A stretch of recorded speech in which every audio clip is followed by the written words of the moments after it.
Hello friends, very good evening. Can you hear me? Is the audio clear? Can you see the slides? Can we get started? Friends? Hello? I need a confirmation from you guys that you can see the video and hear the audio, and then we'll get going.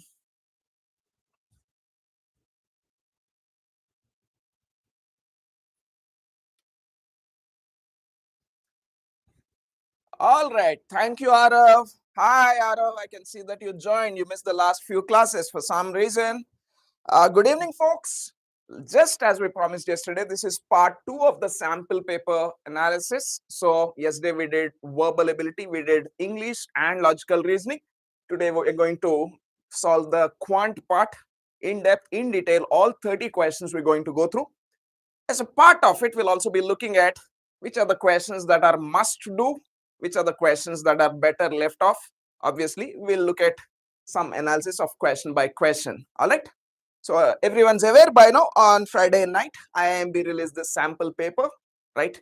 I mean, the actual paper could be closer to this or it could be different, but more or less the structure could, everyone is still hoping, still be the same, right? 30 minutes and 1 hour. The number of questions, will the spread of topics be the same and all that, we don't know. But it's pretty indicative, I guess. Let's see, in any case. The first question on the board, guys, an article costing 80 rupees, percentage profit and loss.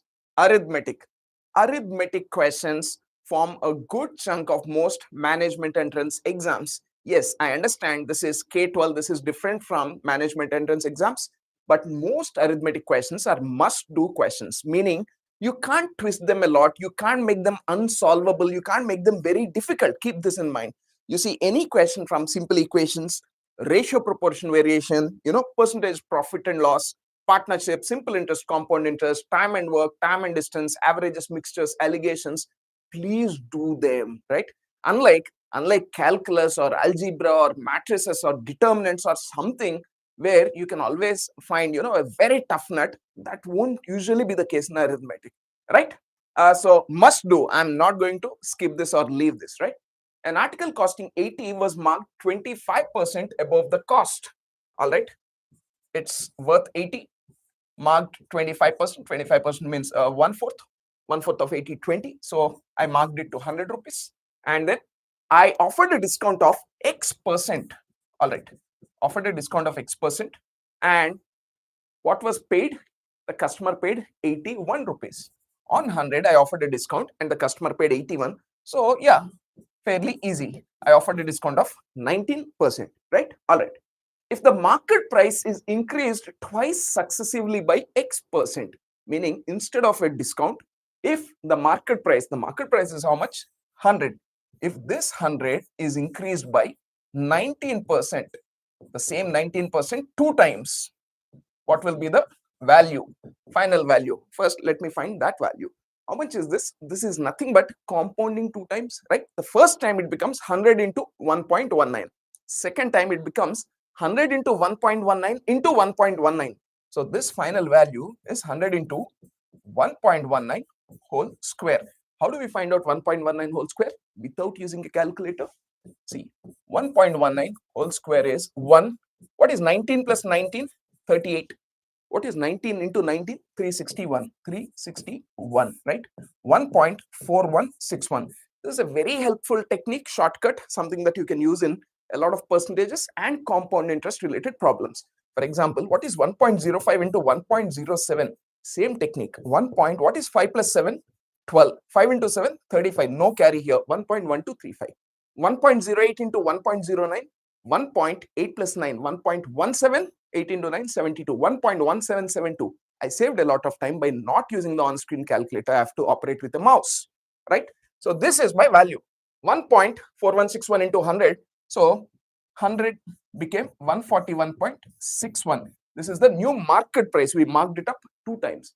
Now the question is, the article is sold at this new market price. All right, it's worth 80, but you're selling it at 141.61. So how much is the profit? 141.61 minus 80. How much? 61.61 is your profit. Then finally, the profit would be what percent more than the profit when the selling price was 81. Remember, it was worth 80. You sold it at 81. Profit is 1 rupee. It's worth 80. You sold it at 141.61. Profit is 61.61.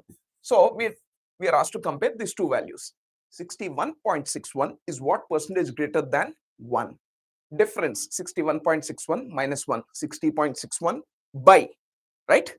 Larger value minus smaller value by smaller value into 100. 60.61 by 1 into 100, which is 6061%. Option 1. I know I explained a lot more than necessary, but whether you use the on-screen calculator quickly or if you know the shortcut to find out, this question can be solved in 2 minutes, under 2 minutes, comfortably, no doubt, right? Next question, friends. If you have any problem, please let me know in the comments, guys. Yes, Mohan, Arav, you have any problem, you have any doubt, you want me to slow down, you want me to repeat something, please let me know. That's the only way. I'll keep checking my comments once in a while in midst, right? Arav, you know the drill. We've spent enough time on the journey together now, right? Question number 2, guys. All 30 we'll be doing together. Stay tuned. After the session is over, the video will also be uploaded on the channel, okay? 3 decorative lights are hung equidistantly on the edge of a circular swimming pool. Okay, I have a circular swimming pool of radius 15 meters and 3 decorative lights are hung equidistantly. They're equidistant means this is nothing but an equilateral triangle, right? These are the lights. These lights are connected with each other by tight wires. All right, this is the triangle. I already drew it. What is the perpendicular distance of the wire connecting any 2 lights, either this or this or this, from the center of the swimming pool? All right. Now this, let's say, is O, the center of the circle. That center of the circle, since this is an equilateral triangle, right? This point O should also be the centroid, circumcenter, orthocenter, and incenter, right? All right. Now what do I need to find? I just need to find this perpendicular distance. Okay. What is this length? This length is nothing but a radius 15. Radius is 15, right? Now, let me connect this. What is the sum of all these 3 angles at the center? 360, right? If this is 360, this should be 120. This should be 120. This should be 120. This is 120, meaning it will bisect, right? 60 here, 60 here. Now focus on this part. This is a right angle triangle, right? From the center, if I drop a perpendicular to any chord, this is a chord. This should be a right angle triangle. This is 60, this is 90. What will this be? 30 degrees. Let me expand this triangle here for you. This is what it looks like. This is O, this is 15, this is 90, this is 60, and this is 30. Right angle triangle, hypotenuse is 15. What is height? 15 sine 30, 15 into 1 by 2. How much is that? 7.5. Easy question, guys. 2 questions. You already solved 2 questions in not much time, right? First one was must do. Even the second question was must do. All right. Third question, guys. A 10-digit number is selected at random from the set of all possible 10-digit numbers. All right. 1, 2, 3, 4, 5, 6, 7, 8, 9, 10. This is a 10-digit number. It's selected at random from all possible 10-digit numbers. The probability that the sum of the 10 digits in this selected number is odd is sum of, when I add all these 10 digits, the sum should be odd. What is the probability that is nearest to?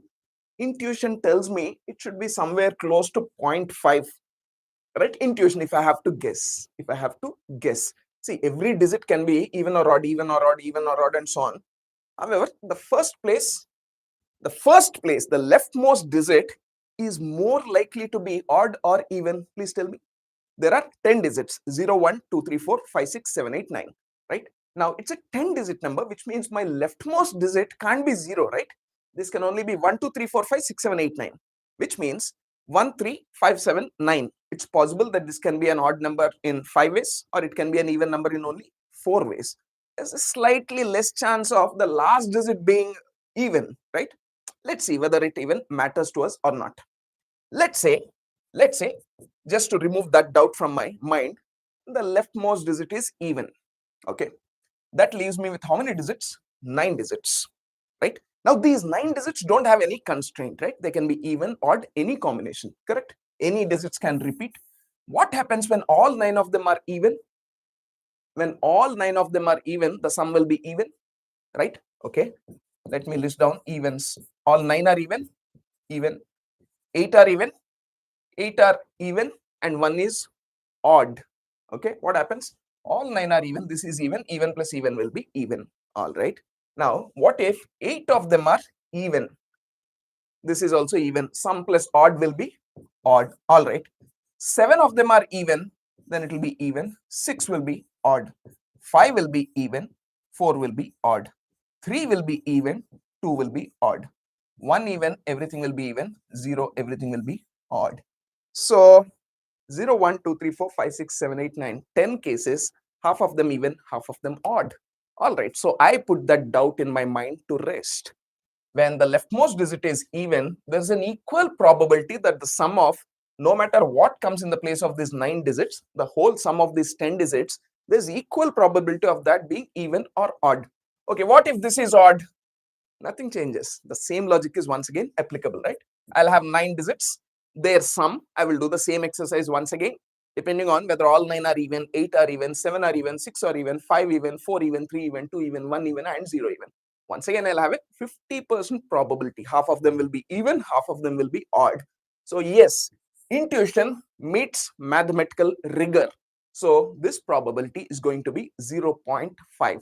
Of all these 10 digit numbers that you take, when you add up the sum of all the 10 digits, in 50% of the cases, you're going to get an even number. In 50% of the cases, you're going to get an odd number. Clear? Now, this one, you don't have to do this. Even if you have a feeling, an intuition, a mathematical intuition, we call it, this should be even. I mean, half of them should be even, half should be odd. So it looks like a 50% chance. You can answer this within 10 seconds, right? Now, all this is only out of curiosity outside the exam hall. In an exam, this is what I will go with, right? I'll go with 0.5, move on. Next question, friends. Solve the inequality mod of 2x plus 5 is less than or equal to 3 into mod of 2x minus 1. Okay, what does this look like? Algebra, inequalities, and modulus, right? Now, if you know this, you would want to do this. Otherwise, you'd want to look at some of the other questions. Remember, it's a big forest. There are enough trees. There are 30 questions. You don't have to be stuck on every question. You can at least take a look at all 30 at least once, so that if there are easier questions here or there, you might actually capitalize and then, earn more score, correct? This one, there are many ways of doing this. Okay, one way to do this is standard modulus based questions. How do we do that? We assume this part is non-negative, so 2x plus 5 is greater than or equal to 0, and then we open this, and then we assume 2x minus 1 greater than or equal to 0, where x is greater than or equal to half. I don't want to do that, because in this specific case, we don't actually have to do all that. See, the left hand side is a modulus. Modulus of something means that's a non-negative quantity, right? What is modulus?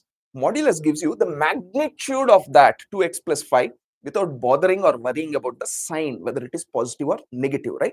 Which means the magnitude of 2x plus 5, whether it is plus 10 or minus 10, I will get plus 10 only here. Similarly, on the right hand side, mod of 2x minus 1 is non-negative multiplied by 3, right? So this is non-negative and this is non-negative, which means the magnitude of 2x plus 5 is less than or equal to 3 times the magnitude of 2x minus 1, right? Which means I'm dealing with only magnitudes here. Can I just remove the modulus sign by squaring both sides? I can, right? If mod of minus 8 is less than or equal to mod of 10, I can still say 8 less than or equal to 10. I can square and say 8 square is less than 10 square, correct? So that's what I'm trying to do here. I'm trying to ease in the process a little bit. Let me square the left hand side. 2x plus 5 whole square. 4x square plus 25 plus 2 to 4, 5 are 20x is less than or equal to 9 into what is 2x minus 1 whole square? 4x square plus 1 minus 4x, right? A minus b whole square, a square plus b square minus 2ab. So 4x square plus 25 plus 20x is less than or equal to 36x square plus 9 minus 36x, right? Let's take everything to the right hand side. 0 less than or equal to 32x square minus 36 minus 20 minus 56x plus 9 minus 25 minus 16, right? Do we have anything common? We have 8 common, we can see. 4x square minus 7x minus 2 is greater than or equal to 0. All right, can I factorize this? Any easy factors coming to mind? Not really. So what do we do in such cases? Imagine, think of that as a quadratic equation, try to factorize it, right?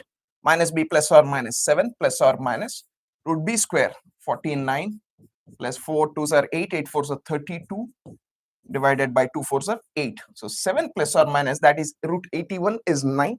7 plus or minus 9 by 8. How much is that? 16 by 8, 2. Or 7 minus 9 minus 2 by 8 is minus 1 by 4, right?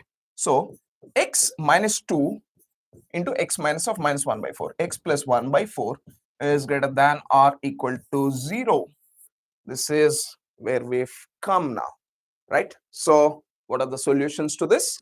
X minus a into x minus b greater than or equal to 0 means x would be greater than the larger of the two values a comma b, or less than the smaller of the two values a comma b. So here x has to be greater than or equal to 2, x must be less than or equal to minus 1 by 4, right? 2 is one solution, minus 1 by 4 is the other solution. It should be lesser than the smaller of the two, greater than the larger of the two. So which equation, which one satisfies that? Perfectly, option 4. This wasn't an easy question. I wouldn't call this an easy question at all, but then again, it's not very difficult. As we progress, you'll see that there are other questions which are tougher than this, right? Next one, question number 5, friends. Which of the following relations is an equivalence relation? Now, this was a chocolate, very easy to crack. One look at the relations and you'd immediately know there's one equation that stands out, right? X minus 3y equal to 0, 3x minus y is 10, x minus y. Even if someone does not know or remember the meaning of equivalence relation, just looking at them, you can guess this is what it could be, right? A quick recap of the definition, friends. To be an equivalence relation, a relation must satisfy reflexive, symmetric, and transitive properties, right? Now, quickly tell me, of the 4 options, which one satisfies that? Very easy to see. X minus y is equal to 0 or x is equal to y satisfies for all values of x comma y. R3 is an identity relation and therefore satisfies reflexive, symmetric, and transitive properties. Reflexive is very easy to check. Symmetric is very easy to check. I mean, what can be more symmetric than x is equal to y here, right? Easy question. The 4th one was not easy, but the 5th one was very easy, I would say, right? Even if you didn't know, that's what I'm saying. Even if you don't remember the definition, you can still get a feel of the options and this is what it should be, all right? 6th question, friends. Any problems so far? Arav, any of the others? Are we going good? Is the pace all right?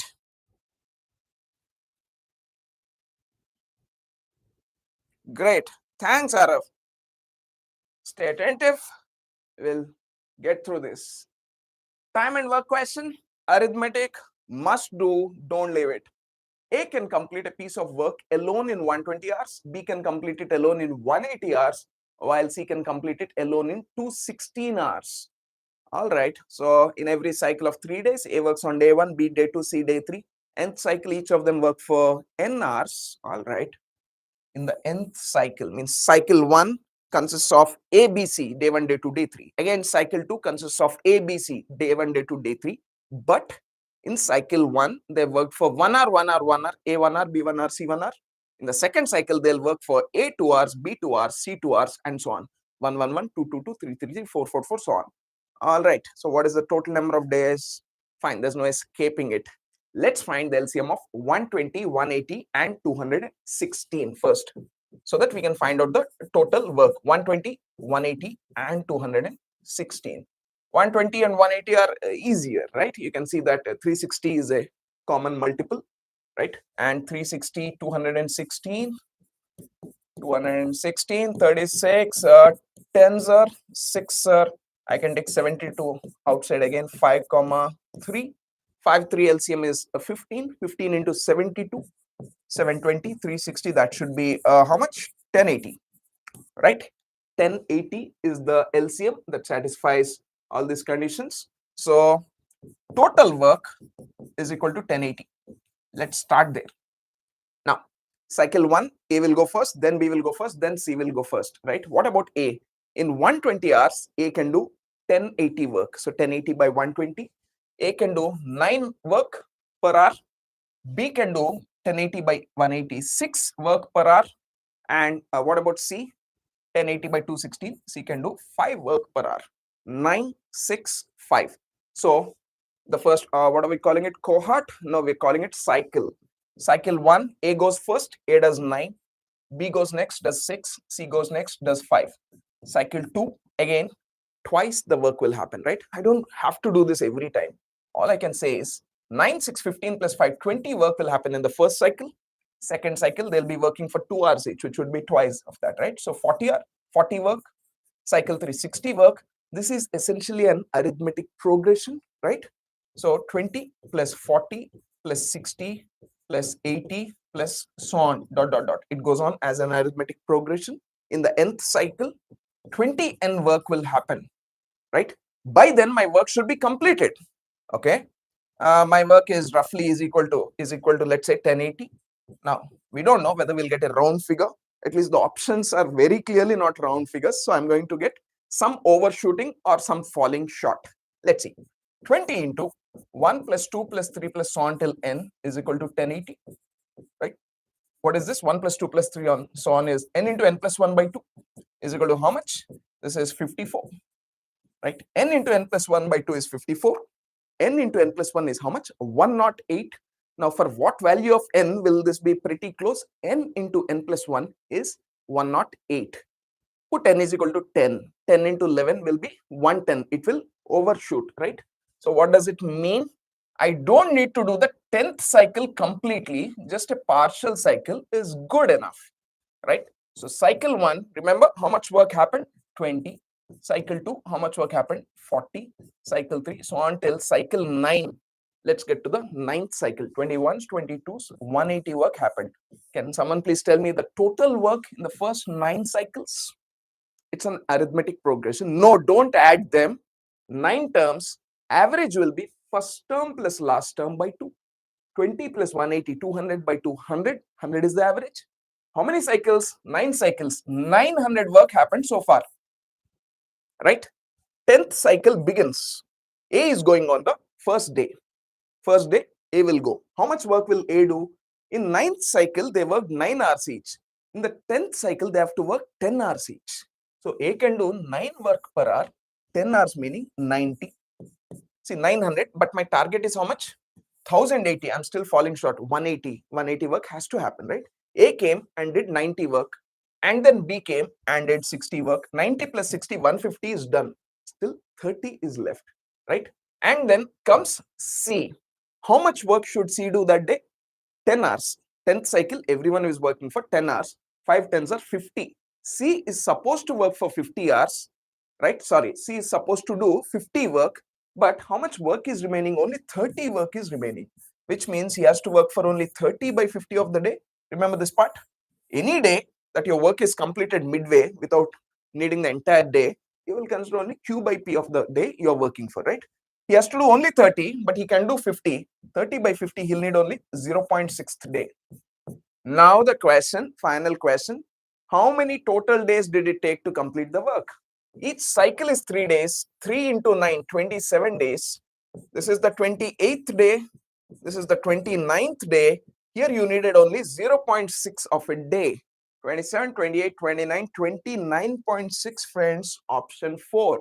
In hindsight, you could say this did not need advanced concepts or anything, but it was definitely rigged. It was laborious.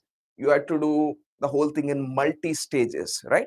I wouldn't call this easy, but I would say if you don't have better candidates to spend your time on, this isn't so bad. But no, definitely not an easy one.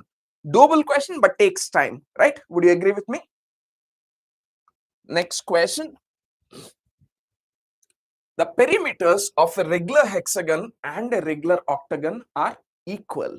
Regular hexagon, typically what it looks like, and regular octagon, all right. Okay, I mean, forgive the figure, but that's what it is. Let's say each side of the regular hexagon here is A. What is the perimeter? 1, 2, 3, 4, 5, 6, 6A, right? Let's say each side here is S. 1, 2, 3, 4, 5, 6, 7, 8. 8 sides, 8S. So what is S? 3A by 4. All right. So each side here is 3A by 4. Now, what else do we have? We know a regular hexagon of side A. We know a regular octagon of side 3A by 4. What do we have to do? Find the ratio of the area of the octagon to the hexagon. Looks like an easy question, right? If you know geometry, the first one is straight formula. Any regular hexagon of side A, what is its area? 3 root 3 by 2 A square. Now we just have to find out the area of the regular octagon. Let me blow up the octagon to understand it better. All right. So this is the center, right? I know one side is 3A by 4, right? I also know the angle at the center. How much is the angle at the center? The whole thing is 360. 360 by 8 such triangles at the center. So at the central angle here will be 45. If this is 45, this one and this one should add up to 135, right? Both angles have to be equal. So this should be 67.5 degrees, right? And the question actually gives me a hint in that form. Let me understand this triangle a little better now, right? This triangle I'm blowing up. This is 67.5 degrees. This is 90 degrees. This is a right angle triangle, all right? If I can find this height, I can find the area of this triangle and I can find the area of the octagon by multiplying into 8. So what is this base? Tell me. This base will be half of this entire thing, right? This entire thing is 3A by 4. Half of this would be 3A by 8. Now, in a right angle triangle, what is tan 67.5? Opposite by adjacent.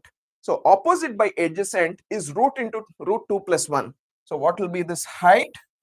3A by 8 into root 2 plus 1.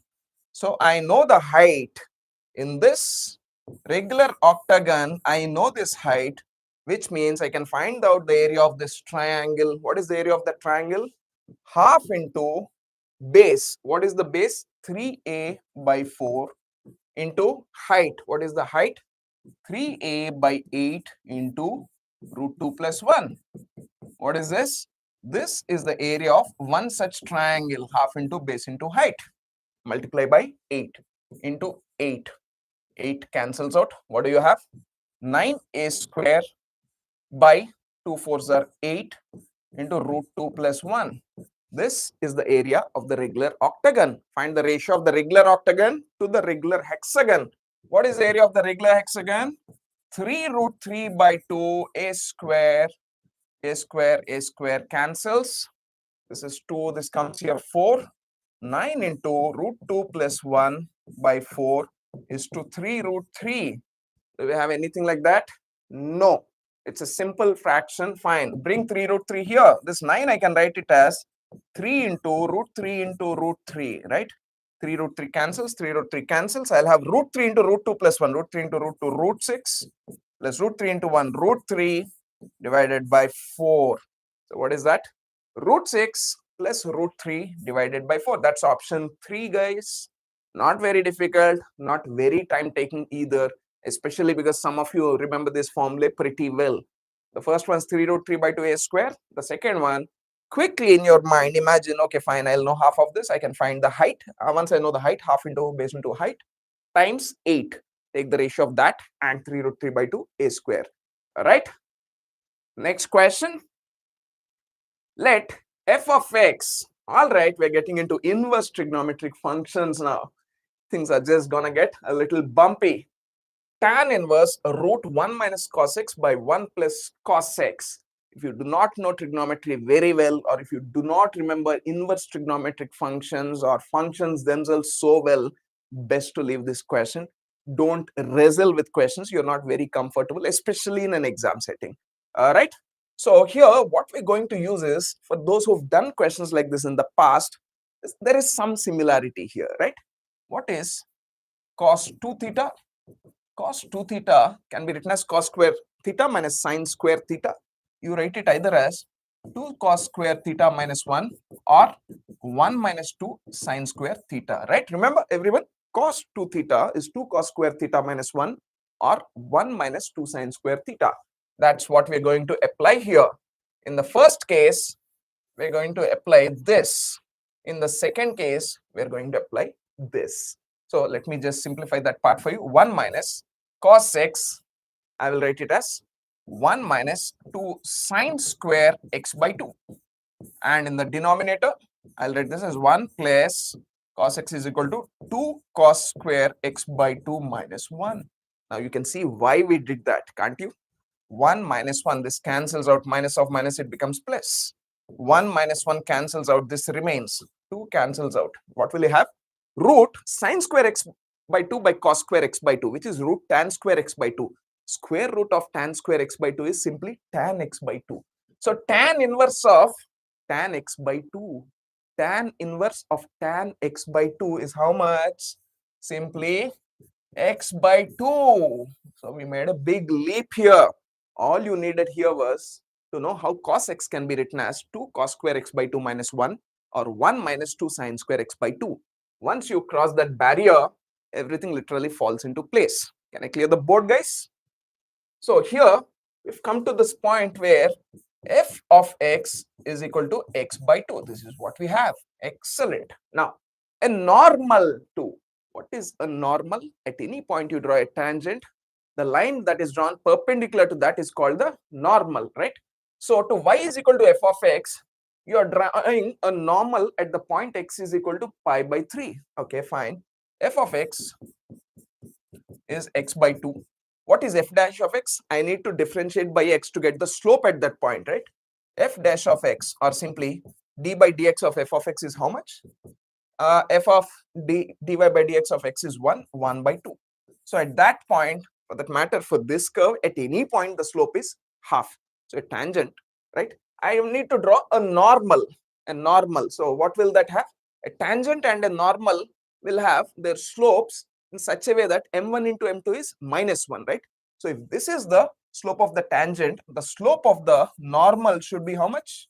Slope of the normal will be minus 2, right? We know that two perpendicular lines, their slopes should have a product of minus 1. This is 1 by 2, that should be minus 2. Now, at this point, x is equal to pi by 3. All right. Now, x is equal to pi by 3. Now, what is the value of y there? Tell me, y is equal to f of x, right? So, instead of x, just put pi by 3 by 2, pi by 6, right? So, this point, pi by 3 comma pi by 6, a normal is passing through this point pi by 3 comma pi by 6 and has a slope minus 2. So, what will we use? Slope point formula. Y minus y1 is equal to m into x minus x1, right? So, y minus y1, how much? Pi by 6 is equal to m into minus 2 into x minus pi by 3, right? So, y minus 6y minus pi, or rather, let's not do that. We'll leave the fractions that way. Y minus pi by 6 is equal to minus 2x plus 2 pi by 3. Okay. So 2x plus y is equal to 2 pi by 3, which is 4 pi by 6 plus pi by 6. 5 pi by 6, guys. We have here, we have this line. We have the equation of that normal, a line which is normal at x equal to pi by 3 to this curve f of x. Now tell me, the question is asking, it passes through which of these points? All right, 0, 0 is tempting. Substitute 0, 0. Nope, no, sorry, it doesn't lie on this because left hand side is 0, right hand side is 5 pi by 6. What about the others? Pi by 3, pi by 2, 2 into pi by 3, 2 pi by 3 plus pi by 2. Let's check. 2 pi by 3 plus pi by 2. No, this is much more than that. 4 plus 3, 7 pi by 6. This is greater than the right hand side. No, not this either. Okay, what about this one? Is very easy to check. 2 into pi by 3, 2 pi by 3 plus 0. 2 pi by 3 is not that. So I'm not even going to check. Option 2 is my answer. Now, if you don't believe me, check this. 2 into pi by 3. 2 pi by 3 plus y plus pi by 6. Pi by 6. 3 2s are LCM, 2 2s are 4. 4 plus 1 will give me 5 pi by 6. Option 2 is the answer. This normal passes through the point pi by 3 comma pi by 6. All right, that's 8 questions down. Next one, guys, 9th question. Arav and everyone else, any issues so far? You want me to repeat something or are we good? Ramu, Mohan, all good, guys?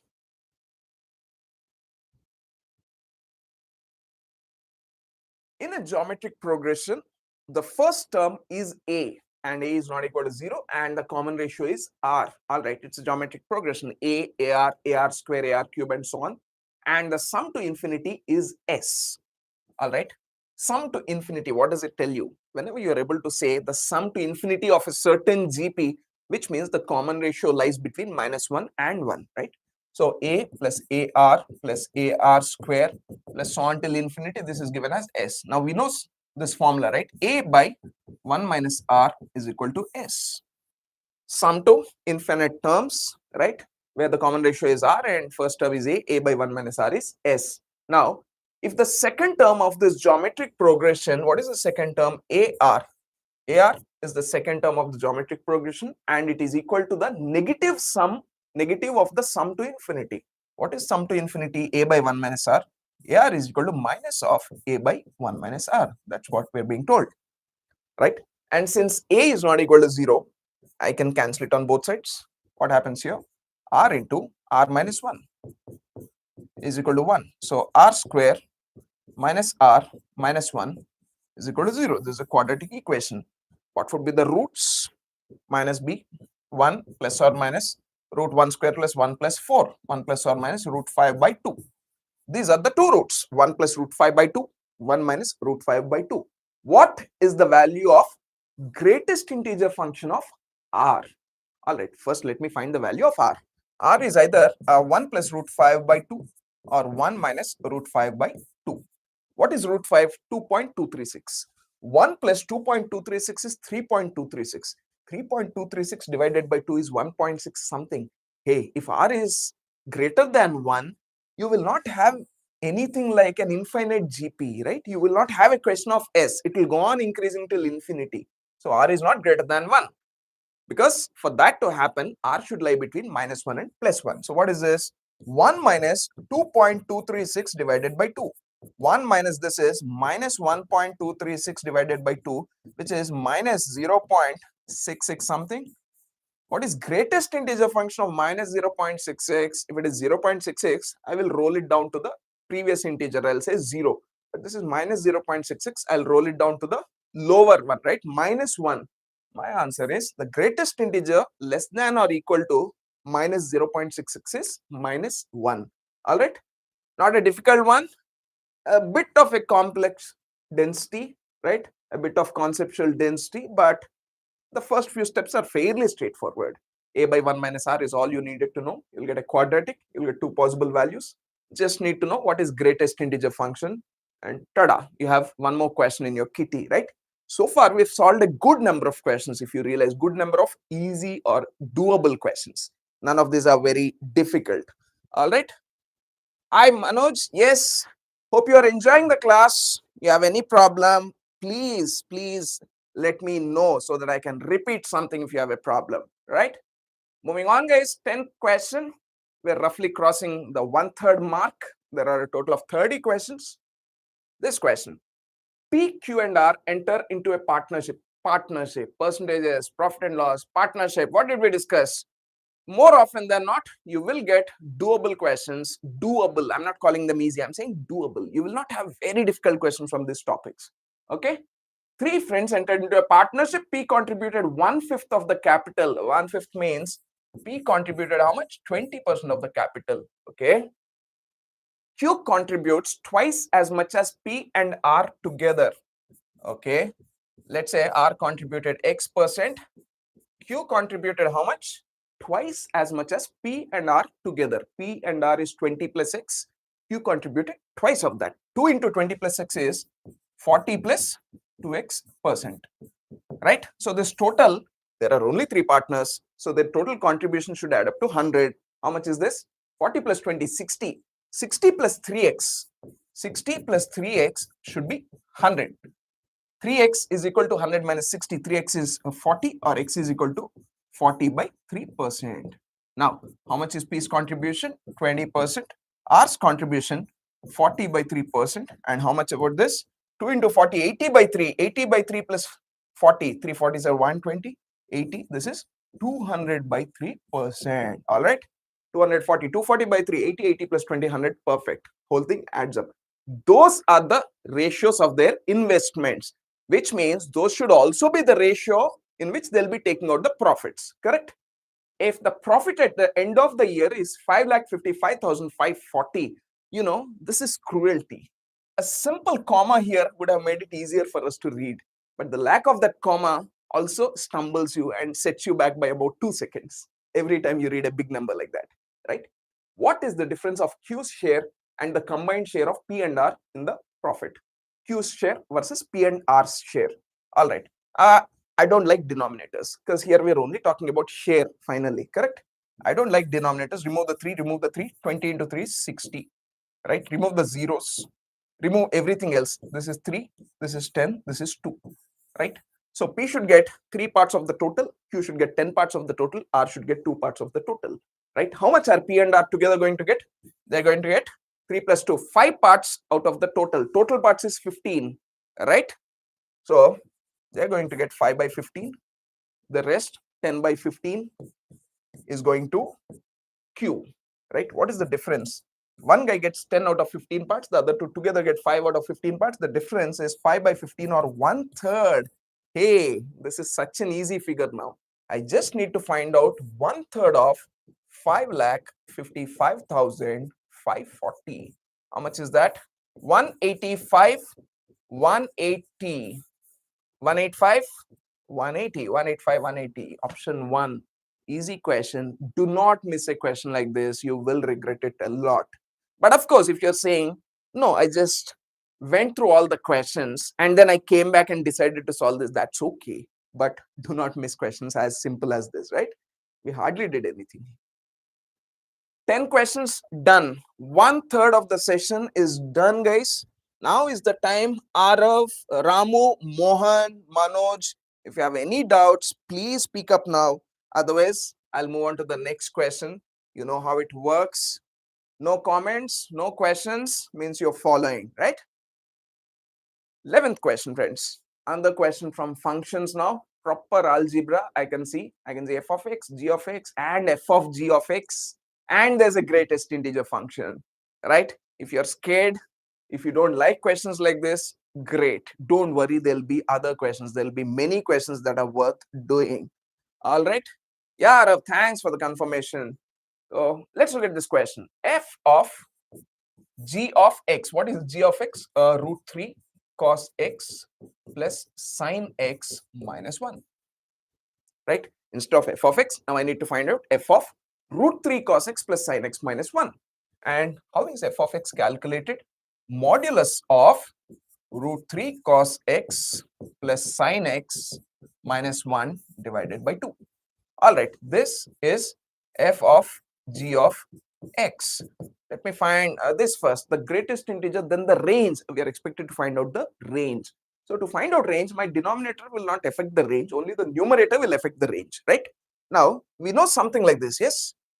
A sine theta plus b cos theta plus c, right? We know this. What is the range of this? This part lies between plus or minus root a square plus b square, right? The same thing. So this expression will take a minimum value of c minus root a square plus b square and a maximum value of c plus root a square plus b square, right? So let's apply the same thing here.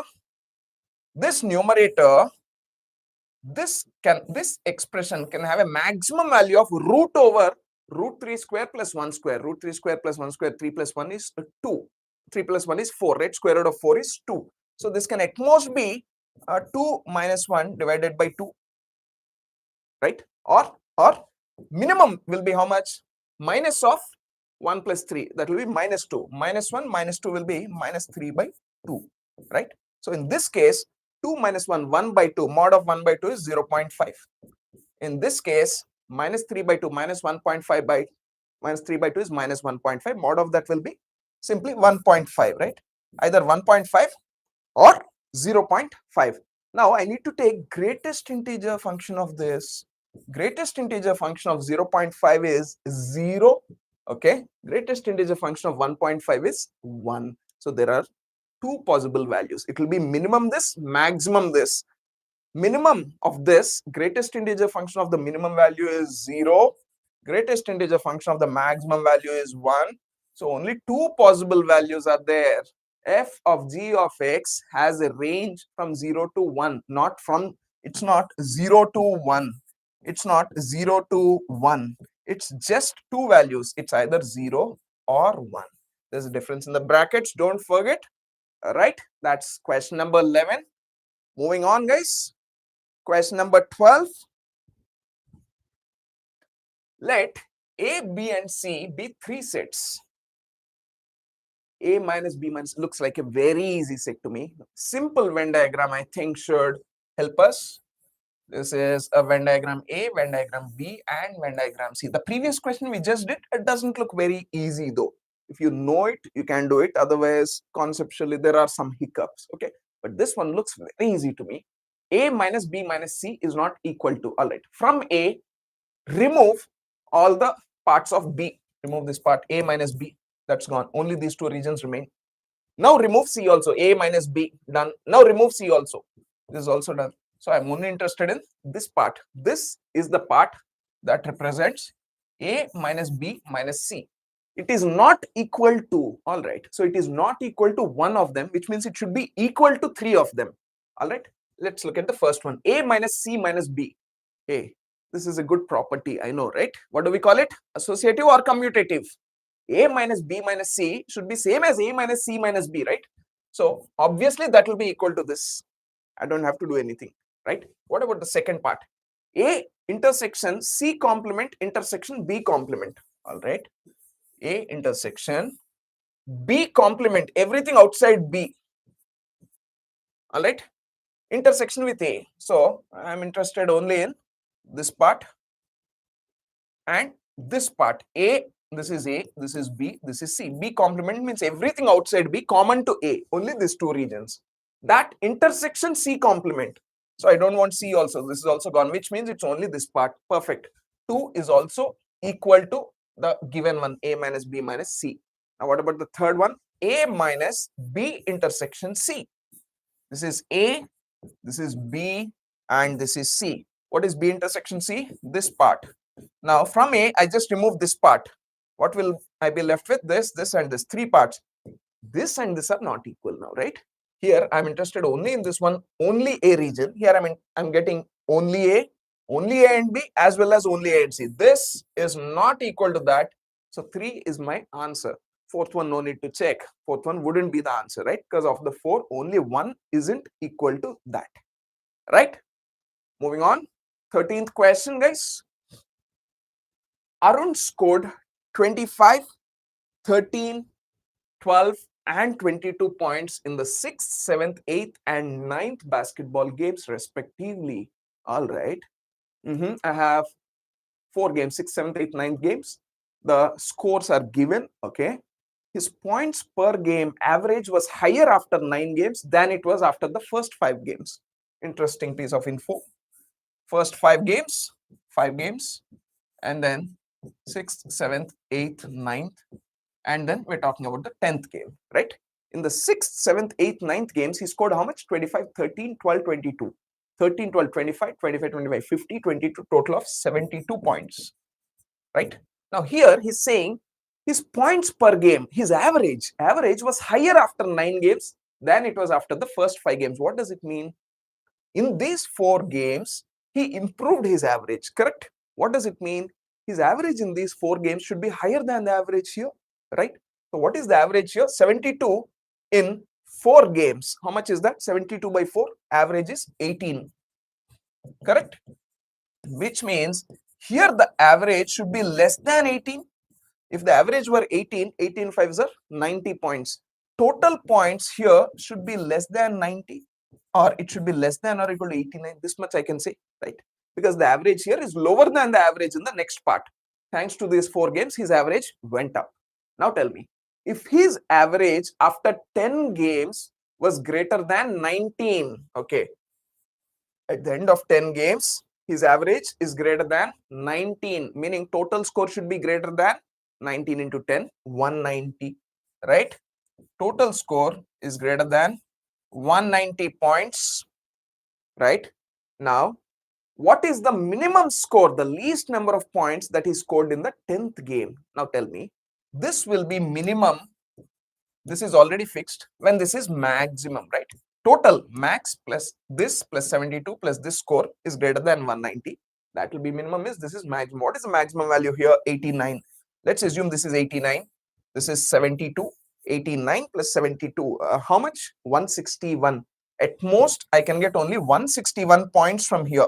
161 plus score in the 10th match should be greater than 190, right? 161 plus score in the 10th match should be greater than 190. It means score in the 10th match should be greater than 190 minus 161. How much? 29. Score in the 10th match should be greater than 29.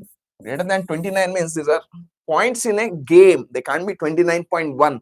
The next possibility is 30, right? So it has to be at least 30. Option 1.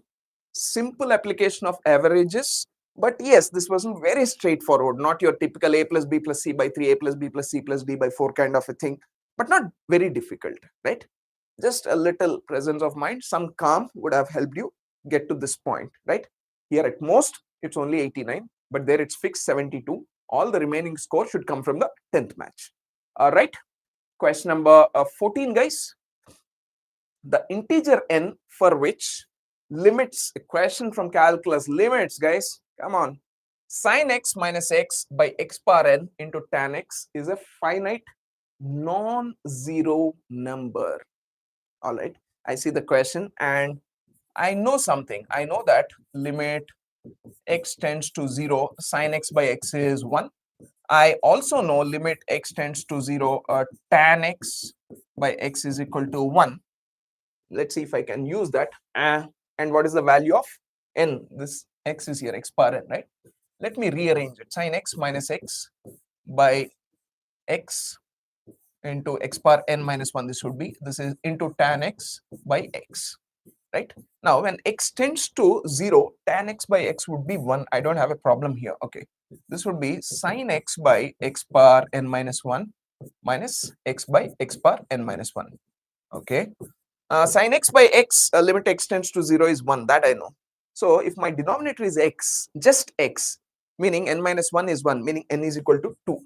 Okay, n is equal to 2, in which case this will be sin x by x minus x by x. This will be 1. Sin x, limit x tends to 0, sin x by x will also be 1. 1 minus 1 is 0 into 1 is equal to 0. Do we have a problem here? Finite non-zero number, classic trap. If I had gone with option 2, n is equal to 2, I would have gotten 0, but the question is explicitly saying do not go with 0. I don't want 0, I want something else. I want some non-zero value. This is tricky. Now, this is the part whether you apply L'Hopital's rule or if you remember Taylor and Maclaurin expansions of sin x and tan x. This is absolutely a tough nut. If you didn't remember this, I don't think you can answer this. The only other alternative, of course, is L'Hopital's rule.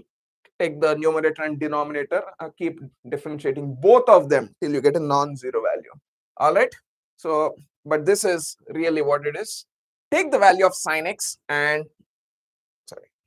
take the value of sin x, substitute that here. So, what do we have? X minus x cubed by 3 factorial plus so on minus x, right, by x power n minus 1 into tan x by x. I still don't have a problem here learning it. This would become a 1 automatically, right? And what about this first part? X and x is gone, minus x cubed by 3 factorial plus x power 5 by 5 factorial plus so on by x power n minus 1. This whole thing is into 1, right? Now, tell me, what can I do? If my x power n minus 1 can just divide this x cube completely, I don't have a problem, right? As long as this is x cube I'll just divide it. I'll have minus 1 by 3 factorial minus 1 by 6 plus something into x and so on, which means the rest of it will become 0, but I will be left with minus 1 by 6. Is that non-zero? Yes, it is non-zero, which means my denominator should be x cube here and 1x outside. X cube into x, that's x power 4. So x power n is x power 4, or n can afford to be 4. When n is equal to 4, this expression will give me a finite non-zero number. All right, that was a very tough one, right? Agreed. Best left in the exam if you don't know. But 2 was definitely very tempting. I can understand if 80% of the people make the same mistake and mark 2 as the answer. All right, guys, that's 14th question done. Let's look at the 15th one, data interpretation questions. You remember this question, right? I mean, can you see the numbers and everything clearly? Yeah, it's fairly clear, I think. Distribution of students according to areas of studies, right? So you have humanities, science, commerce, performing arts, and vocational courses, right? So the pie charts given above give the distribution of all students in a 4-year degree college as per their chosen areas, right? And this part is very important. See, which is uniform across areas of studies. What does it mean? The shares of students in each year, chosen areas of studies, which means in the first year, the percentage distribution of humanities, science, commerce, performing arts, vocational courses is the same. In the second year also, the split is the same. Third year also, it's the same. And fourth year also, it's the same, right? And these are the share of students in different years. First year, 144 degrees out of 360. Second year, 108 out of 360. Third year, 72 out of 360. Fourth year, 36 out of 360, which is 10%, right? Further, overall percentage of male and female students, this is 62.5%. 62.5 we know is 5 by 8, and 37.5% which we know is 3 by 8, right? Be comfortable with these fractions and speed math, guys. I understand they gave you a scientific an on-screen calculator. Still, nothing beats the speed of the human brain, right? Now, can we look at the questions, guys? Hi, Nitrix. You said something and then retracted it. What happened? I hope you're able to follow. Proceeding. The total number of students in the college is 43,200, and 15% of all female students study in the 4th year. All right. So total students is 43,200. Out of that, how many are females? Tell me, please. Females are 37.5%, 3 by 8. Out of them, females are 3 by 8. Out of them, 15% means into 0.15. These are the women or the females studying in the 4th year. Now, how many female students study in the 4th year? That's it. I just get this, I'll get the answer. Right, 0, 0, use this here, 15. 15 3s are 45. 15 3s are 45. And how about this? 8 5s are 40. 50. 5s are 40, 30 to 54. 45 into 54. 45 into 50 is how much? 2250. 45 into 4 is 1802430. Option 2, guys. First answer, very quick. Didn't really take too much time. Not very calculation laborious either. First answer, 2430. Second answer. Second question. The total number of students in the college, I hope you can see the table and everything clear. I'll stand here for a moment, let you see the question. The total number of students in the college is 39,600, and 5,940 of the students in the first year are females. All right. In the first year, 5,940 are females. What percent of all female students study in the first year? Okay. Here I already have one part of the fraction, right? 5,940 students in the first year are females. So females studying in the first year are 5,940. Done. That's the numerator. Now, what is the denominator? This is what percentage of the total females? That's what I need to find now, right? Total students are 39,600. Out of them, how many are females? 37.5%, or simply 3 by 8, right? Females in first year divided by total females into 100. This is what I need to find out. 0, 0, right? 8 can go into the numerator. 5940 into 8 divided by 396 into 3. How much is this? 1980. 198 tens, 198 twos. 2 fives, 58, 40%, guys. This one's also very easy. We made short work of it. One fraction, one value of the fraction is given directly, just 5940 by total number of females. Females into 3/8 into 100. All right, option 1, 40%, guys. Next question. There are 12,960 students who are studying vocational courses in the college. Okay, vocational courses is who? Here, this pink. This pink is what? 108 degrees. Remember, the total has to be 360 degrees. 108 out of 360, 108 by 360 would be 0.3, right? So that's 30%. So 12,960 is how much? 30% of the total. So total would be 12,960, 12,960 divided by 0.3. How much is that? 43200, right? 43200. So the total students in the college are 43,200. Now, a quarter of all female students study in the second year of college. All right. Out of 43,200, tell me how many are females? 3/8 of them are females, right? 3/8 are females. Out of them, a quarter of all females means 1/4 of the total. All these are studying in the second year. Okay, in second year, how many are males? Tell me, in the second year, this is second year, right? Second year is that 108 degrees. 108 degrees means how much? 108 by 360, 0.3.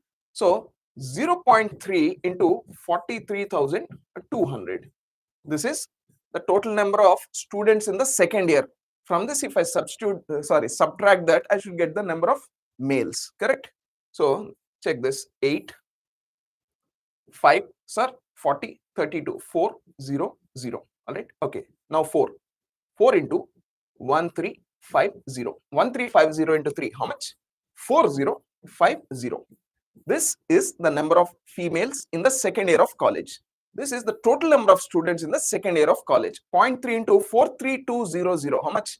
We already calculated this here. We already had that here. 12,960. Total second year students, 12,960. From them, please subtract 4050. What will you get? 60 minus 50, 10. Any option has 10. Mark that blindly because we didn't make any mistake. 129 minus 40. This will anyway be 89, right? 8910. That would be option 3, guys. In the DI set, we are making good progress, right? We're covering a lot of ground. Not much difficult, really. Good opportunity to score here. Yes. Next question. Okay, that's just one more question. Let's hope this is as easy. The total number of students in the third year of college is 11,520. Okay. First year, second year, third years. Third year is how much? 11,520. How much is that in third year? We have 72 degrees. Total 362. 360. 72 by 360 is 1 by 5. 1 by 5 means 20%. So this is just 20% of all the students in the college. So the total students in the college would be 5 times of this. 11,520 into 5. How much is that? 55,000, right? 2,500 and 2,600. 57,600. That's the total number of students in the college. Okay, moving on. If 6% of all female students in the college are third year science students, all right. So out of this 57,600, how many are females? 3 by 8. By now we know this is 3/8, this is 5/8, right? This is the total number of females, and out of this 6% of all females are third year science students. This is third year science students. Okay. How many male students in the college study science in the third year?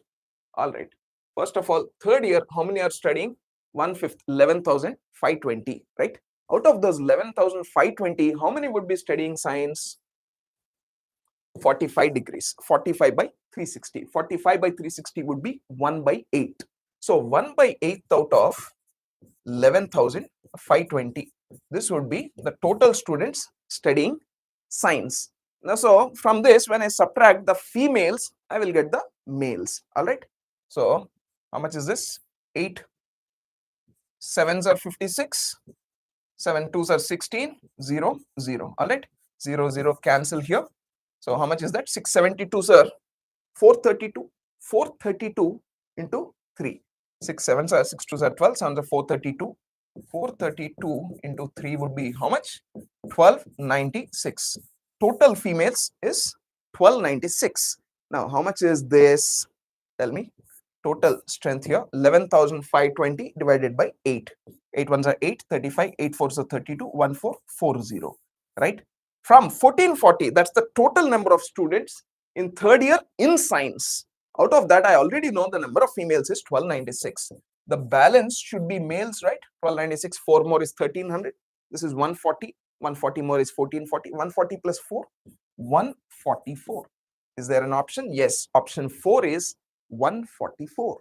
Again, this one was slightly trickier, or it took a little longer than the previous 3 questions, but I would still say all 4 DI questions were pretty much doable. No complexity in terms of concepts or anything, and the calculations weren't very cumbersome either, right? They were pretty comfortable, I would say. So that's that. 18 questions. We covered good ground. These 4 sets really boosted our score a lot, I would say. Right. Next question, guys.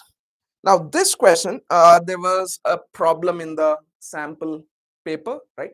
The sample paper says there are 200 distinct lines, L1, L2, so on till L200. No, that's not the case.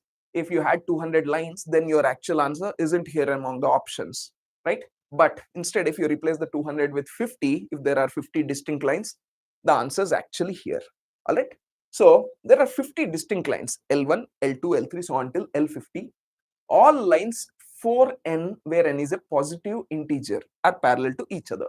4n meaning n has to be 1, right? 1, 2, 3, 4, so on till 12. 4 into 12 is 48. You only have 50 lines, no? So you can only go up to 48. So L4, L8, L12, dot, dot, dot, so on till L48. So these 12 lines are parallel. They're all parallel. Got it? 12 lines are parallel. And then all lines 4n minus 3. Okay, put n is equal to 1. 4 minus 3 is 1. All right, L1.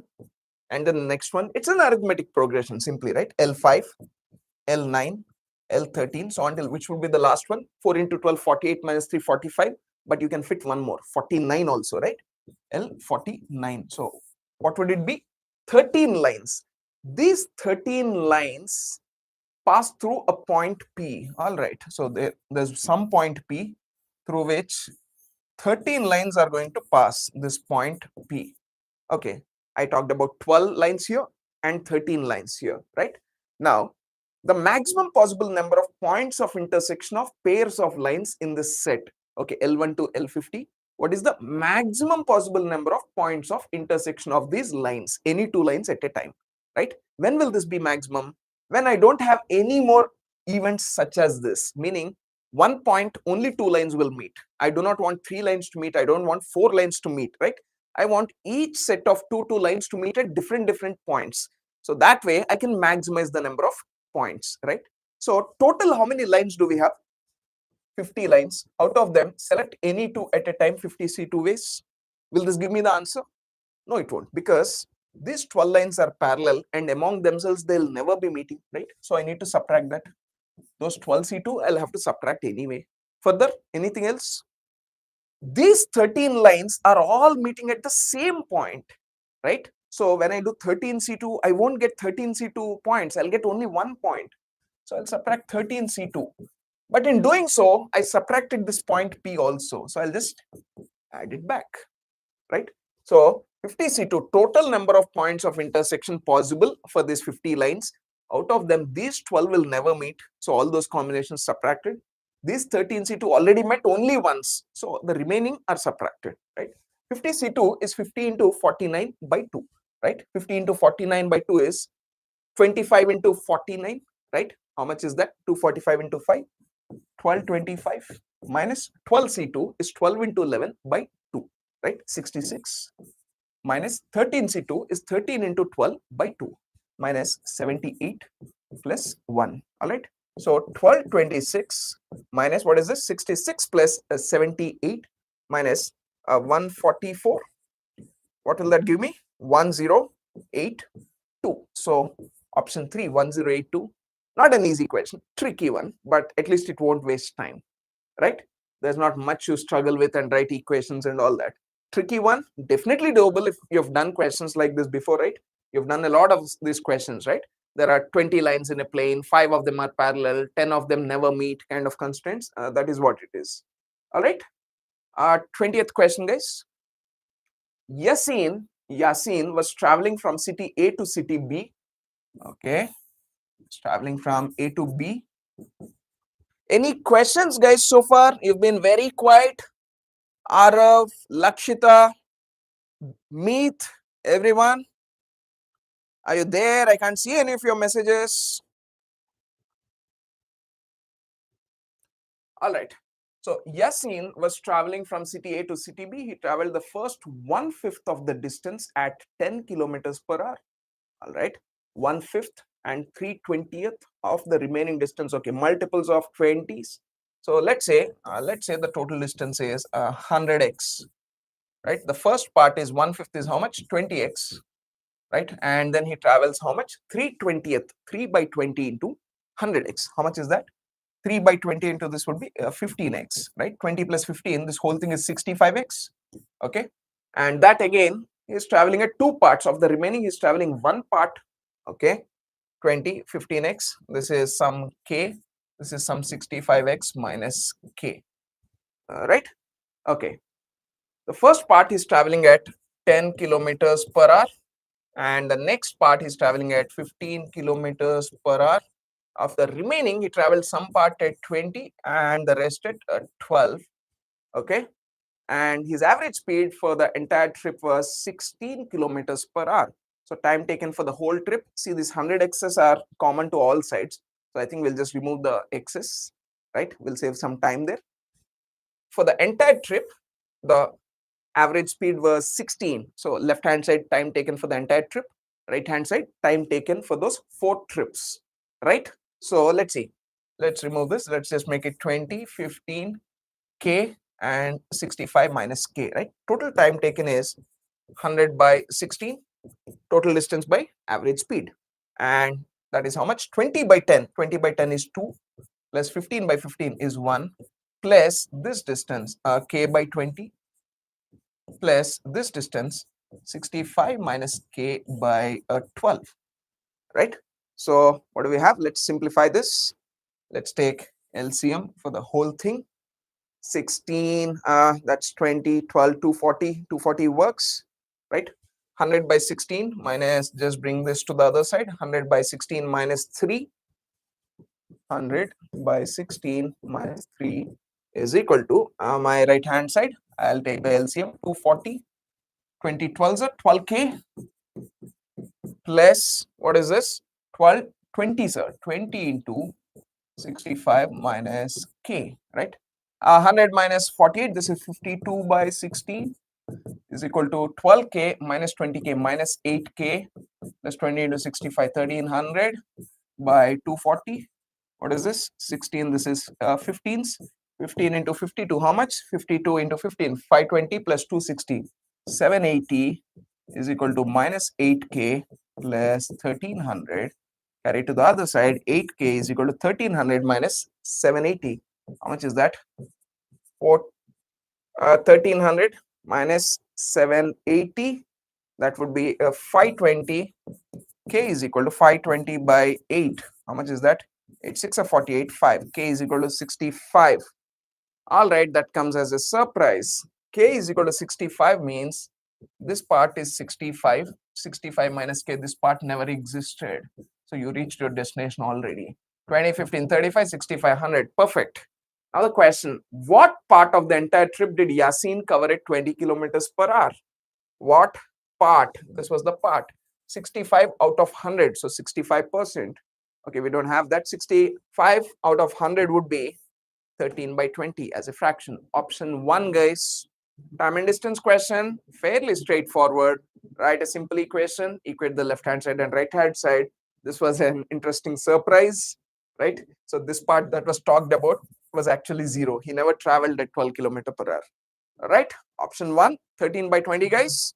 Moving on, another DI set. If my experience is something to go by, maybe I'll score well here, right? Consider the data of 4 schools. Hi, Nitrix. Okay, I'm glad you liked it.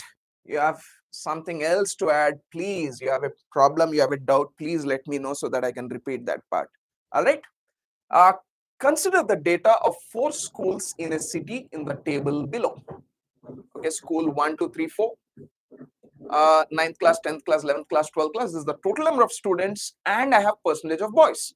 So first, suppose in school 1, class 9, 40% are boys, so 60% are girls. In school 1, class 10, there are 90 students, but 30% are boys, the remaining 70% are girls, and so on. That's how we read the table.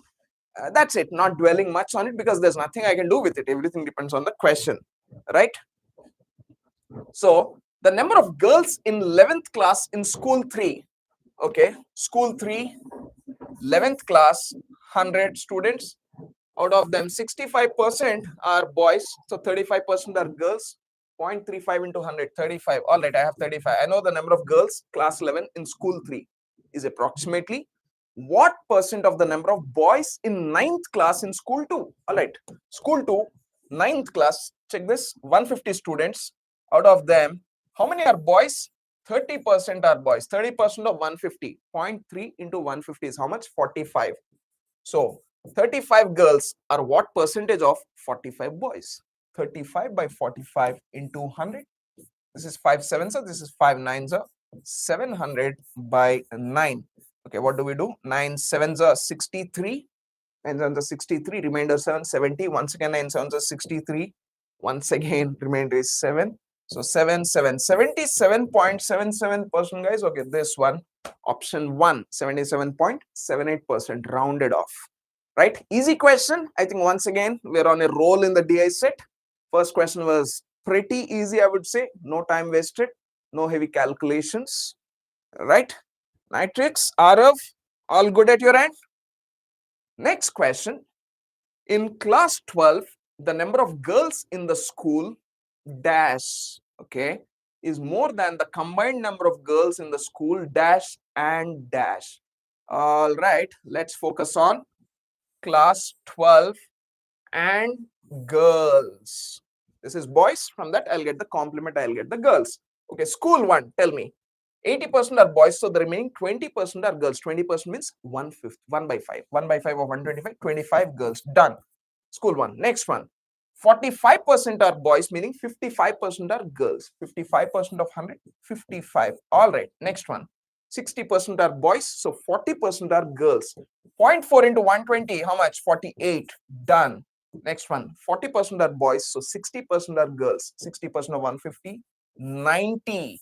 So these are the numbers of girls in class 12 in each of the schools. Now tell me which one combined is more than the others, whether you look at the options or if I look at this clearly, none of these, 25, 55, 48 are more than the others. So it has to be 90. So here I want school 4 guys. School 4, this is gone, this is gone. School 4 is more than 1, 2 or 2, 3. Quick check. 4 is definitely more than 1, 2. This is only 80. 2, 3 is higher than 100. So school 4 is greater than school 1 and school 2. We're rewarded with another easy question here. And we're still at 22. We still have more questions, 8 more questions to go. I don't know whether this is a 2 question set, 3 question set. We got 2 questions right and pretty fast. All right, look at the third question, guys. Nitrix, the 12 kmph was completely ignorable.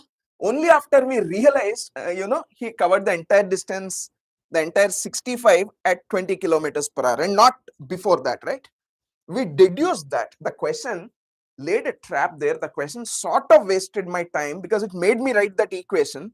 In the end, I didn't use it at all. That's right. Yes. But without solving, would you have known that you could have ignored it? No, not at all, right? Not at all. That was the intention of the question, no? Right. 23rd one, guys. For all schools, the correct arrangement of classes in ascending order of number of boys. All right. So all the schools taken together, let's find the number of boys. Let's do it class wise. First, 40% of 120, 48. 30% of 150, 45. 20% of 140, 28. 35% of 100, 35. So what is this total? 35, 45, 80, 80, 48, 128, 128, 128, 156. Right? Hope we made no mistake here. Be very, very careful, guys. Even the calculator can't save you, obviously. This is 80, 48, 128, 128, 28, 156. Got it. Next, let's look at class 10. 30% of 90. How much? 27. 55% of 100, 55. 40% of 120, 48. 45% of 100, 45. 45, 55 is 100. 100, 148 plus 27, 175.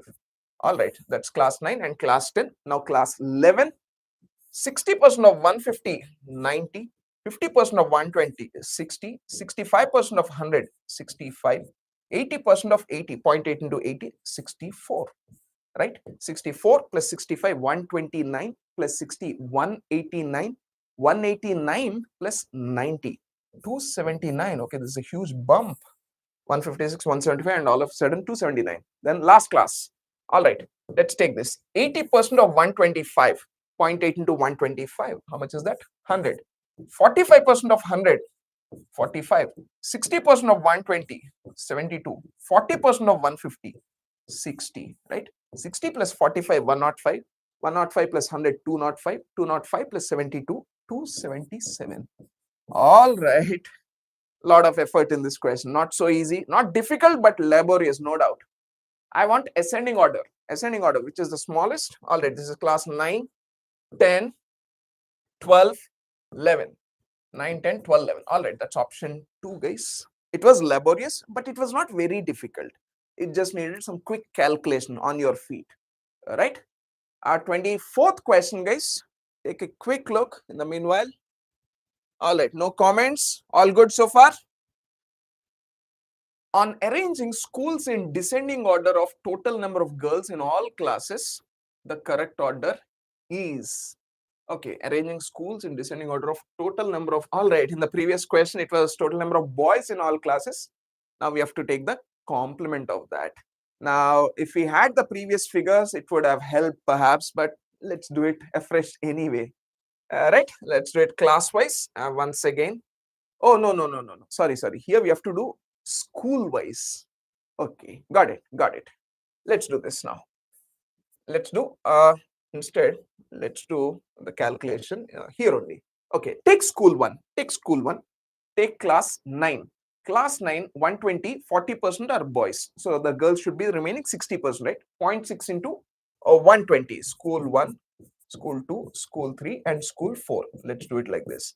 School 1, 0.6 into 120, 72. School 1, 10th class, 0.7 into 90, 63. And then 0.4 into 150, 60. And then 0.2 into 125, 1/5 of 125, 25. Right? 63, 72, 135, 135, 25, 160, 60, 220, guys. Come on, be on your feet, be alert. Come on, do these calculations fast. Get the hang of it. Next one, class 9. How much is this? 30% are boys, so the remaining 70%. 0.7 into 150 would be 105. Next, 55% boys, so 45% girls. This would be 45. 50% half, so 60. 45% are boys, so 55% girls. 55. 55, 45, 100. 100, 105, 205 plus 60, 265. That's the strength of girls in school 2. What about school 3? Check. 140, 20% are boys, remaining 80%. 0.8 into 140, 112. Here, 0.6 into 120, 72. Here, 0.35 into 0.35 into 100, 35. And the last one, 0.4 into 120, 48. 72 plus 48, 120. 120 plus 112, 232. 232 plus 235, 267. All right, that's school 3. And then lastly, school 4.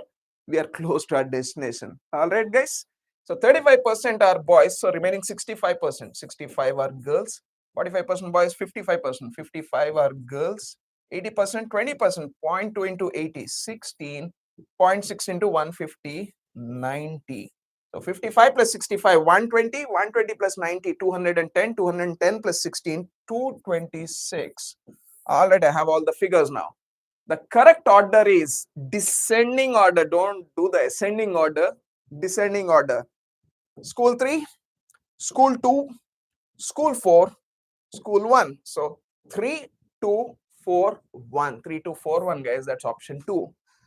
The fourth question did test our patience and it really pushed us a bit. See, I mean, considering these values are so close, there was good room for making a mistake here. 220 and 226, 265, 267.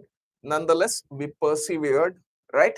24th one, answer is option 2, 3241. Next question, guys. Let A be Aij, let it be a 3 by 3 matrix such that Aij is equal to I plus j, meaning what is this? Each element of this matrix is determined by the row and column. When I say Aij, I am talking about the element of the ith row and the jth column, right? So it's a 3 by 3 matrix. So I'll have 1, 2, 3, 4, 5, 6, 7, 8, 9, 9 terms, right? So this first term will be A11. A11 happens to be 1 plus 1, 2. All right, so I'll write 2 there. I'll build the matrix from scratch. The second one will be first row, second column, A12. 1 plus 2 will be 3. This will be first row, third column, 1, 3. So 4, right? Similarly, what will this be? Second row, first column, 3, right? 2, 3, 4, 3, 4, 5, 4, 5, 6. Third row, third column, that would be 3, 3, right? That's how I build. So A is this 2, 3, 4, 3, 4, 5, 4, 5, 6. Now, for all I and j, got it. A cube plus k a square plus l a plus m into identity matrix. All right, this one cubed plus k times this one squared plus l times a plus m times identity matrix 1 0 0 0 1 0 0 0 1 is equal to 0. And I'm being asked to find out k plus l plus m. This is a question you don't want to touch with a barge pole, not in an exam. Outside the exam itself, it would take you a lot of time without getting into very advanced higher maths topics. This is a question you want to leave by all means, right? I'll quickly take you through the solution that I've prepared already. A matrix is 2, 3, 4, 3, 4, 5, 4, 5, 6, right? A square, this is how we find. I'm going by the brute force method, the method that you know in class 12. Anything beyond that, you will only study in engineering or much later, you know, in MSc maths or something like that. So we don't want to use those methods now. Yes, a square is 2, 3, 4, this multiplied, that should give you. And then a cube will be a squared. This is what you should have gotten there. 29, 38, 47, 38, 50, 62. A square once again multiplied will give you a cube, right? Now, a cube plus k a square plus l a plus m times identity matrix is 0, right? Now here there is a bit of a shortcut, meaning you don't have to write all the terms, right? Once I finish this, this is a cube, this is k times a square, this is l times a plus m times identity matrix. Right hand side should be all zeros, right? Now here what I'm saying is, it's not necessary that you have to find all these values, right? Agreed? You equate any one row, it's more than enough, right? 360 plus 29k plus 2l plus m is equal to 0. That's good enough, right? Now the rest of it, 474 plus 38k plus 3l, there's no m here anymore, right? Should be 0, right? So you can equate this plus this plus this plus this is 0. This plus k times this plus l times this plus 0 is 0. This plus this plus this plus this is 0. That is enough, meaning you don't have to find these values for all the rows and all the columns. Any one row would have sufficed, or any one column, whichever, your choice, right? So I will have 3 equations, 360 plus k29 plus 2l plus m is equal to 0. This. Upon solving, here m will vanish, right? I have 2 equations, 2 unknowns in k and l. You can solve, you get k is equal to this, l is equal to this. Substitute it back, you'll get the value of m. and then M happens to be 0. Once again, pleasant surprise, like in the time and distance question where you got that last part was 0. M is 0. So much for time wasted, right? So K plus L plus M will be is equal to minus 18. You can do this outside the exam, but in an exam, obviously this is going to take a lot of time, and these small calculations will really set you off by a lot of time. Make one small mistake and your entire attempt is gone, right? So the answer itself is option 3, minus 18, guys. Now, if any of you have plans to do this in the exam, please let me know. All right, RF, nitrix. Moving on, question number 26. The value of an item depreciates X% per year. The present value is 1,09,350. Okay, 109350, and its value after 3 years is 79716.15.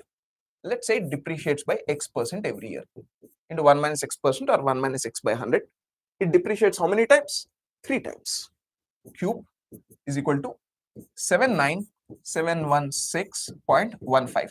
So what is 1 minus X% whole cube? 79716.15 divided by 109350. 79716.15 by 109350. Now, this is perhaps the only moment in the entire paper when I felt it was worth using that on-screen calculator. Now, even without that, I could have done it, but I would have wasted about 2 minutes to get there. Right? This divided by this, even if you don't use this, remember, this should be a convenient figure, right? Because otherwise there's no way you can divide a number like that with this. This is roughly 1.1, 7.98 by 1.1. What does it give you? It gives you some feel. Even if not, just use the on-screen calculator and you'll get this value as 0.729. This is amazing. Now, the moment you see this, you should be jumping in happiness. Why? Because you know 729 is 9 cube. So this is 0.9 cube. 1 minus X% whole cube is 0.9 cube. Or 1 minus X% is 0.9. X is equal to 10%. So we're talking about 10% depreciation every year. Now, 2 years ago, what was the value? Okay, 2 years ago, what was the value? It depreciated by 2 times. 1 minus 10%, 0.9. Again 0.9. 0.81 is equal to how much? The present value is 109350. So T is equal to 109350 by 0.9 into 0.9, right? So just divide this, remove the decimals, multiply by 0. Now just divide by 9. 9 12s are 108, 135, 15000. Now divide by 9. Once again, if you don't want to divide by 9, just divide by 3. That is also fine. 3 3s are 405000. Right? And now divide by 3, 135000. Easy question, guys. If only you use the on-screen calculator there, which I think most of you would anyway, right? I'm a mad guy. I do lengthy calculations myself because I want to show to you in the live video that they can be done. But most of you, at the drop of a hat, would immediately open the calculator, I think. So 0.9 cube, you get there. You make this progress. You make the connection. Option 1, 1,35,000. Easy question, right? Very easy. Application of compound interest. We know this is how compound interest works, right? Next, a shopkeeper marks the price of an item 50% above its cost. Okay, it's worth C, but he marked it to 1.5 C. And then what is he doing? He offers a sequence of discounts. First, a 20% discount. Okay, and then an additional 10% discount. All right, and finally gives a further rebate of 30 rupees on 10 items. Okay, identical, 30 rupees on 10 items, that is 3 rupees per item. All right, his market price is 1.5 C. He gives a discount of 20%. So he's selling at 0.8, but he's giving another discount. So into 0.9, right? This is the price. On that, further, he's giving a discount of 3 rupees. And finally, what is happening? If after all these reductions, he still makes a profit of 5%, means whatever he's buying at C, he's selling at 1.05 C, right? He bought it for C, he makes 5% profit, so he's selling it at 1.05 C. Tell me this now. 0.8 into 1.5 is how much? 1.2 C. 1.2 into 0.9 is how much? 1.08. 1.08 C minus 3 is equal to 1.05 C. Carry it to the left side. 0.03 C is equal to 3. C is equal to 3. 3 cancel. 100 rupees. Got it in no time. Option 3. 100 is the answer. You made short work of it. 27th question also solved it pretty easily. Arithmetic, don't miss and keep this in mind. Okay. 28th question, guys. We have a bag of tokens. Each token has a label M chosen from the squares of the first n natural numbers. Squares of the first n natural numbers is 1 square, 2 square, 3 square, so until n square. Okay. Each token is chosen from this with frequency root M. All right, it's a slightly not so direct question, right? I mean, you couldn't be faulted for thinking I didn't understand what to do. This question doesn't look very straightforward. It's not easy to understand. All right, what is the arithmetic mean of the labels? Okay, so what would be the first label? Each token has a label chosen from the squares of the first n natural numbers. So the first one will be 1 square, but what will be the frequency? This is a question on statistics. All right, value of the token times the frequency of the token. How many of those will be there? Root M. So 1 square will come how many times? 1 times. All right. 2 square will come how many times? Square root of that value. 2 square root is 2. So until n square will come how many times? Square root of n square is n. All right. So these are all the terms, right? There's a 1 square, there's a 2 square, there's a 3 square. So until there's an n square. 1 square, there's only one label. 2 square, there are 2 labels. N square, there are n such labels. So what will be their total? 1 square into 1 plus 2 square into 2 plus so until n square into n. What is this? 1 cube plus 2 cube plus n cube plus so until n cube, right? So what is the sum of cubes of the first n natural numbers? N into n plus 1 by 2 whole square. But I need to find their arithmetic mean or average. Average means sum by numbers. How many numbers are there? 1 of this, 2 of this, 3 of this, 4 of this, so until n of this. So total number of terms or labels is also 1 plus 2 plus 3 plus so until n. N into n plus 1 by 2. N into n plus 1 by 2 whole square by n into n plus 1 by 2 cancels out, giving me option 3, n into n plus 1 by 2. All right. Just 2 more questions, guys. Come on, stay with me. Let's finish them.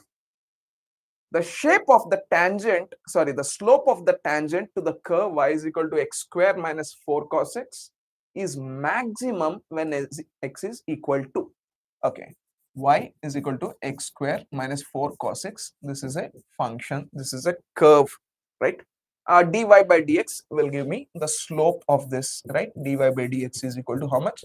2x minus 4 into minus, so plus 4 sin x, right? This is the slope. I want this to be maximum. How will I know when it is maximum? By taking d by dx of the slope, right? This is slope, correct? Slope is 2x plus 4 sin x. How will I know slope is maximum? D by dx of slope should be equal to 0, right? D by dx of slope is how much? Differentiate it once again. 2 plus 4 cos x. This should be 0. 2 plus 4 cos x is 0. 4 cos x is equal to minus 2 or cos x is equal to minus 1 by 2. From the options, do I have a cos x is minus 1 by 2? Pi by 3, 2 pi by 3. Yes. 2 pi by 3, right? 2 pi by 3, 120 degrees will give me cos 120 degrees is minus half.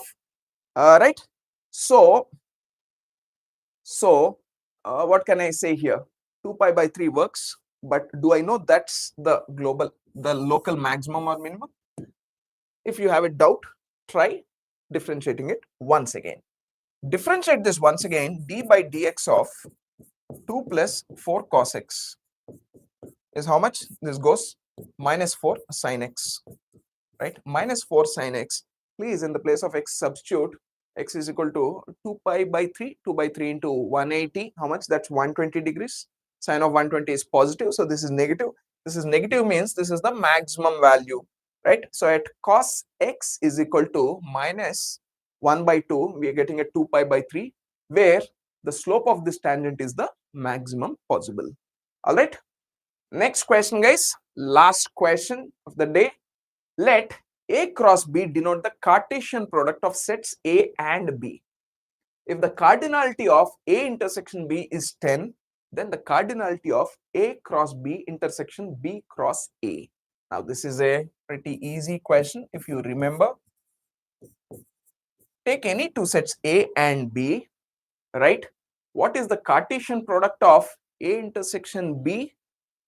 The Cartesian product of A intersection B's cardinality is the same as the product of cardinalities of A and B, right? If the cardinality of A is X and the cardinality of B is Y, the cardinality of A intersection B is X into Y. Now here, remember, whether I rate it as A cross B into B cross A or A cross B, it's the same thing, right? What's the cardinality here? 10. What's the cardinality here? 10. It doesn't matter. A cross B are identical. Still, the cardinality of A intersection B will always be the cardinality of A into the cardinality of B, which is 10 into 10, which is 100. So, let's end the session on a high. We got one easy question towards the end. The answer is 100, 10 into 10. Now, if this were 10, the second one were 20, we would have said 10 into 20, 200, right? B into A or A into B would give you the same thing, cardinality, right? So, that's the end of the session, guys. If you have any doubts or anything, now is the time to ask, right? If not, I'm glad that maybe I did a good job and you followed everything, right? RF, Nitrix, your exam is on this Saturday, right? So if there's nothing else, I'll wait for a couple of minutes and then I'll end the session, guys. All the best for your exam. Practice well, go through the mocks. You have a few days to go. You have anything else you'd like to discuss, please get back to us. All right, good night and all the best, guys.